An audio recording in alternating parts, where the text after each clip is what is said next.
Anger. Our mind is a place where ideas and thoughts originate from. We can call them the mind seeds or the mental land. In this land, it contains all the seeds that are needed to create a holy person or an evil person based upon each individual's way of living, not by faith. Anger is a characteristic trait that everyone embeds, and it is seen as a powerful weapon to exercise an individual's self-defense mechanism. Today's science also proves that in the DNA chromosome, it consists of a mental genetics due to the previous generation, our parents and grandparents. Because of their standard of living, it inadvertently makes the anger grow stronger and not having the ability to stop it or tame it. Most of it will be passed on to the next generation. The growth process of each individual is still continued to be governed by the environment absorbed from the civilization of the society and the family.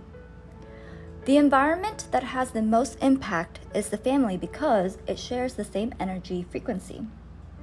It is nature of repetition through the words, gestures, and the actions of each family member. It is easy for us to become like them. So, when we grow up within a family, there will be present controversy, anger, and hatred, to which we will be watered by that seed. Anger is always present in each of us. It is a natural instinct of every human being.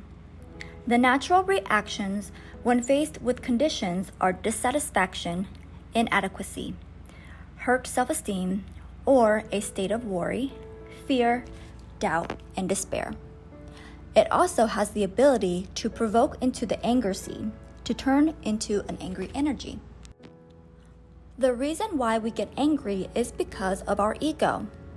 It is defined as a person's sense of self-esteem, wanting everyone to respect, agree, and comply to our needs that must be met by our way and no one else's. In addition to the survival instincts of each human being, there are characteristics of pleasantry and comfortable feelings ready to resist the feelings that we consider unpleasant and frustrating. At the same time, the environment we grow up in is also very important. That environment, we get to live with feelings being cherished, pampered, and always getting what we want. So when we grow in life, we become a person who is more inclined to accept conditions of satisfaction rather than conditions of displeasure. When someone brings us disadvantages, unkind words, or even an act of disrespect, then our seed of anger is born. When we are angry, we often think that it is the person who made us angry. We blame the other person entirely. We also want to seek revengeance by severely pushing the opponent to make us angry. However, if we look closely, we will discover that anger is already within us. The seed of anger has already been implanted inside us. This seed is the cause of our anger. We become angry so quickly because we have never trained ourselves to have a calm attitude before unsatisfactory conditions. We always train ourselves the habit of anger and the reaction when something unsatisfying happens. The seed of anger within us is too strong, from the depths of the past and from the depths of unconsciousness. It overrides the seed of understanding, which is calmness and love. The Buddha said, "Anger resembles a ball of fire in the palm of our hands before throwing it to someone else. Our hand already is burned. When angry emotions rule, our whole body loses all self-control and is completely paralyzed. Just like our house catching on fire. We wouldn't initially put out the fire, but to chase after the suspect who started the fire.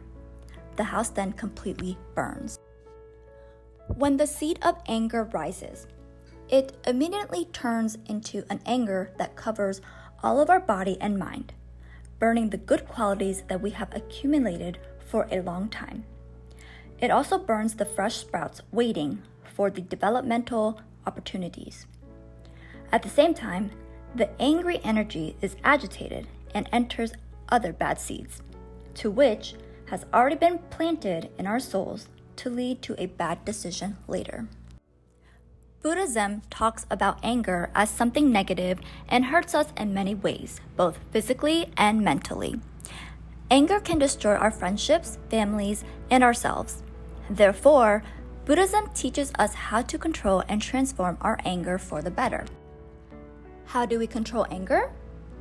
When it manifests within us, we should try not to do or say anything right away, because doing or saying something out of anger will bring out negativity that will make us regret it later. So the best thing to do when anger rises is to take care of it by using mindfulness to recognize the anger through alertness. Try not to say or approach the person who we think is the cause of our anger just yet. Close our senses, see less, hear less, talk less, and avoid the subject that makes us become angry. Try to quickly change the subject in our mind, connect with our breath, and walk away from the atmosphere.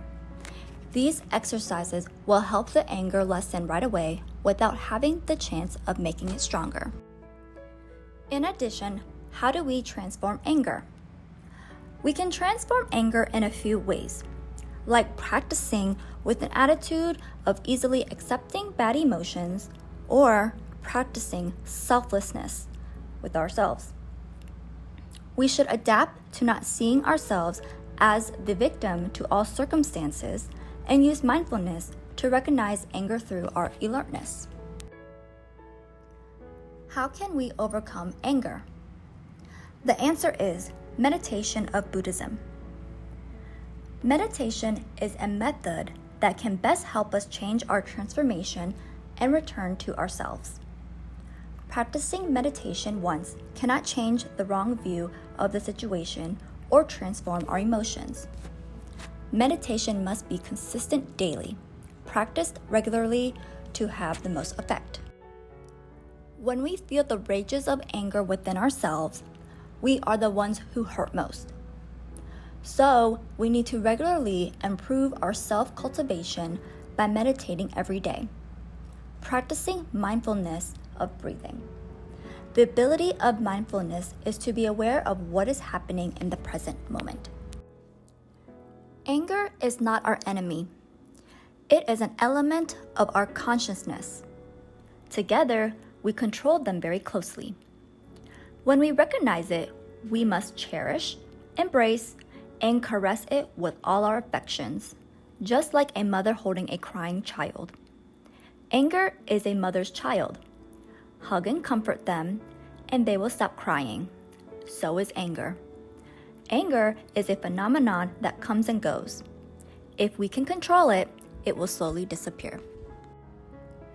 If we want a life of peace and happiness, we must train ourselves to have a calm instinct in front of all situations and easily accept all adversities. Never expect from others to bring happiness upon us, but understand how to transform our own to promote happy thoughts. Expand our heart's energy with love, tolerance, forgiveness, and harmony in the class of life between people. Our mind is called the mental land, and in this land we can plant any seeds, from anger to compassion. If any is planted, we will reap more of that seed. Finally, if we are full of optimistic energy, then no matter what difficulties come our way, our mind can still maintain a state of peace and happiness. That is the true nature of life. Gautama Buddha said, "Don't lose your close friendships because of a little dispute. Don't forget the deep feelings of others because of a little dispute."